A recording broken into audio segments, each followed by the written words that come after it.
All right, everybody, we're back with the man, the myth, the legend, Elgrom, developer of Legionnaire Plus, and we're going to talk today about priests. So tell us, base kit, priests, what are we looking at?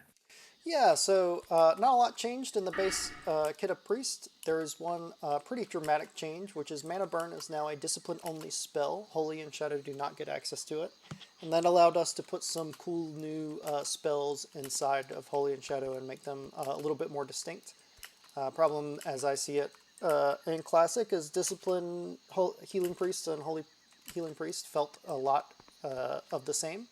And hopefully this gives it a little bit more identity where, if you want to be sucking up people's mana, you play Disc, and if you want to be more of a, uh, you know, durable healer with some cool cooldowns, you play Holy. The one thing that's worth mentioning is the priest racials did get changed quite a bit. Every priest gets access to 2 unique spells based on your race. And the problem with the priest racials, as I saw it, was Fear Ward dwarfed every other priest racial in Classic. So we tried to design the other priest racials to be up to par to that power level. Night Elves, for example, get Wisp form, transform into a Wisp, granting immunity to all movement and parent effects and increasing your movement speed by 50% for 2 seconds. That's what it looks like. So if I were wing clipped or something, I could wisp form and get out of there. Their second priest racial is Alun's Grace. Touch a party or raid member with the power of the night, fading it to invisibility over 3 seconds. So what this means, so you can be sneaky priests, come in for a sneak attack, pop here, fear him, come out of stealth, and it really leans into the shadow meld kind of sneaky playstyle of Night Elf Priest. And then up next we have the Human Priest. The Human Priest has Desperate Prayer, you might remember from WoW Classic. Instantly heals the caster for a ton. Very useful when you're in a pinch. You need to top yourself off. Desperate Prayer really comes in handy.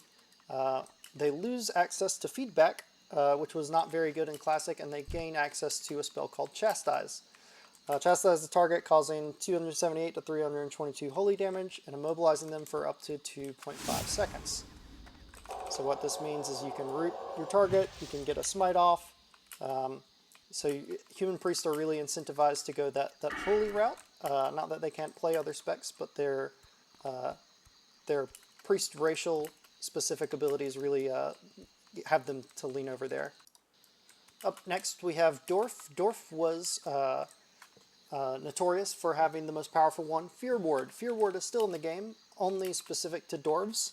They still get it, still as powerful as you remember. Makes you immune to fear for 10 minutes on a 30-second cooldown. Incredibly powerful ability. Dwarves are still super powerful.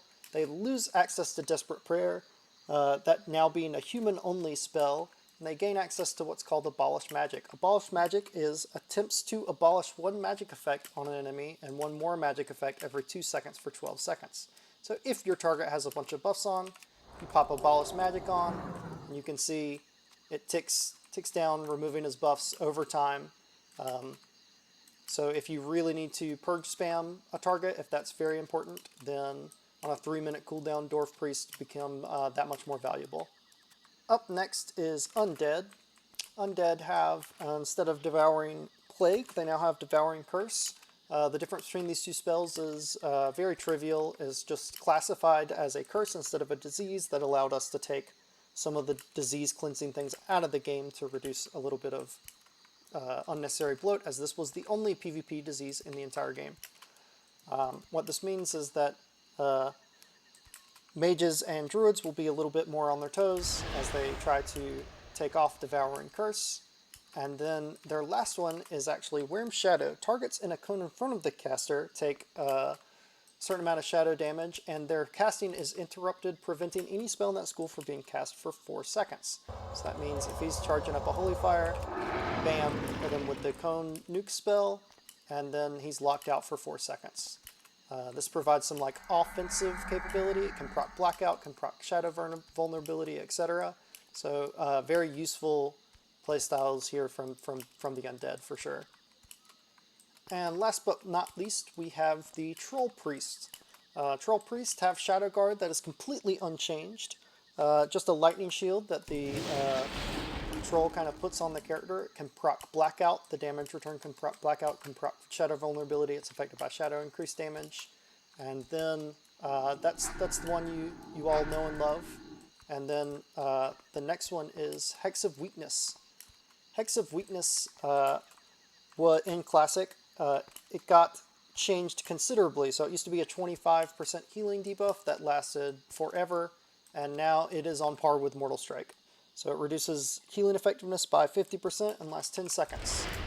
What this means is that you are the only other thing in the game that can reduce healing by a percentage in your base kit.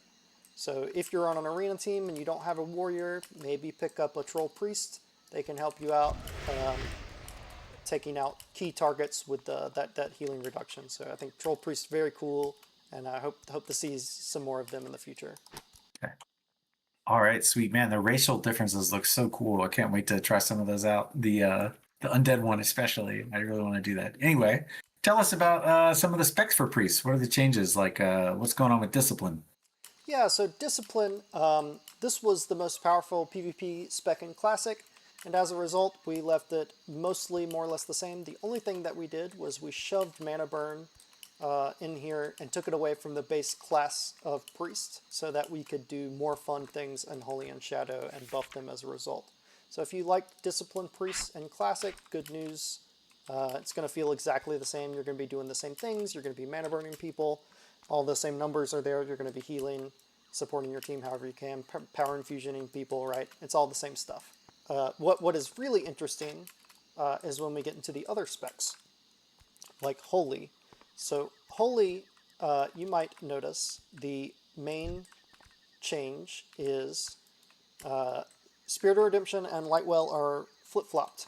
And you might say, well, Spirit of Redemption was terrible, in which case I would agree, but we have changed Spirit of Redemption. So it no longer procs when you die. It instead is something that you can just cast. So if a melee assist train is on you, you can become the Spirit of Redemption for 6 seconds. While a Spirit of Redemption, you can only cast healing spells. Your mana costs are reduced by 100%. You cannot move and you cannot be harmed. So kind of like an ice block, except you can't use it out of CC, and you can heal your party for free in it. So very, very powerful ability. Basically the main thing from Holy here that we can see. Some other things that you might see is Surge of Light. So Surge of Light says whenever your flash heal crits, you can have an instant cast Smite. The flip-flop of that is whenever your Smite crits, you can have an instant cast Flash Heal. So both of those stuffed into one talent. So we hope to see, I think we've said this before, we hope to see our healers and Legionnaire doing a little bit more damage and not being purely the support that they are in Classic. We hope to see them, you know, throwing out some smites here, you know, switching between Flash Heal and Smite, etc. Lightwell has been buffed. So Lightwell you no longer lose the buff when you take damage. So it is just a really big remove on your character. Very, very powerful, especially if you can get your friends to click on it. That is good luck with that, but very powerful if you know you have that communication going with that. The only thing left really in Holy, we gave Smite some pushback protection, meaning that if you do want to play more of that offensive spec, right, you don't lose cast time, or you have a 70% chance not to lose cast time when you cast Smite, right? So all fun stuff from Holy. All right, yeah, Discipline, Holy, those look amazing. What about Shadow? What changes can we look forward to there? Yeah, so Shadow, pretty cool spec in Classic, pretty good duelists. In group PvP, they kind of fell behind probably the other priest specs, so they got a little bit of love here. Probably the flashiest thing they got is their Fade spell got repurposed. It is no longer a threat reducing move. Obviously this is a PvP only server, so Fade got transitioned to this. Send out a wraith from your body, becoming unstoppable and gaining movement speed accelerating up to 75% over 2.5 seconds. After the spell ends or is cancelled, you teleport to your Wraith's position. So, kind of a mobility spell. You can see here, right, your character is rooted in place as it kind of channels a Wraith that moves somewhere else. You can die while this ability is happening. People can still kill you, but they cannot polymorph you, they can't sheep you. So you can use it as a well-timed get out of jail free card if like a big CC is coming your way. So very cool mobility option there. In addition, we added an additional effect to Darkness. Darkness says what it always says, increase your shadow spell damage by 10%. But in addition, whenever you dispel an enemy target, the resultant global cooldown is reduced by 0.5 seconds. So that means is if you have a enemy target with a bunch of buffs on them, and you're dispel spamming, so go ahead and put a couple of buffs on yourself there, Tony.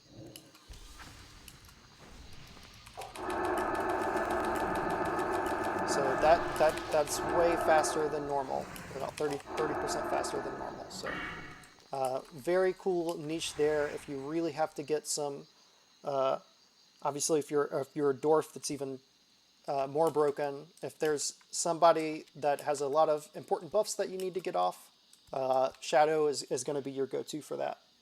And that about covers it for the Priest class. Hope to see you guys in the ring. Obviously go to CenturionPvP.com, go check out the talent tree. You can mess with some of these specs for yourself, or join us in the Discord. We have fight nights every night at 9 p.m. Or sorry, not every night, on Friday nights at 9 p.m. So come hang out and join us and do a couple of arenas. And yeah, we hope to see you guys there. Thanks for watching.